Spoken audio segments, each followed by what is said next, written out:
তো হ্যালো বন্ধুরা, আজকে আমরা আবার দেখব অঙ্কের একটা নতুন ট্রিক্স। তো ট্রিক্সটা হলো, দেখো এইরকম a প্লাস বি সমান 40, b প্লাস সি সমান 20 আর সি প্লাস এ সমান 50 দেওয়া আছে। কী বার করতে বলেছে?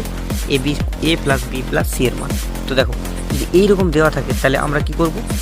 যদি দেখো এগুলো ডবল ডবল আছে, এখানে এ আছে, এখানে এ আছে, দুবার করে দেখো এ আছে, বি দুবার করে আছে, ঠিক আছে? তাহলে আমরা কি লিখব? 2a plus B plus C, আর এই দিকে সমান দিয়ে এই দিকেরগুলোকে যোগ করে লিখব। তাহলে 40 আর 20 60, 60 আর 50 কত হয়? 110। আমাদের কী চাইছে? শুধু এবিসির মান চাইছে। তাহলে এবিসিকে এখানে রাখবো আর 2টাকে এদিকে কী করলেও এদের গুণ আছে, এদের ভাগ হয়ে চলে যাবে। তাহলে কী অ্যান্সারটা দাঁড়াবে? না এ প্লাস বি প্লাস সি সমান হচ্ছে 110/2। তাহলে অ্যান্সার কত আসছে? 55। এটা হচ্ছে অ্যান্সার। আশা করি ট্রিক্সটি বুঝতে পেরেছো।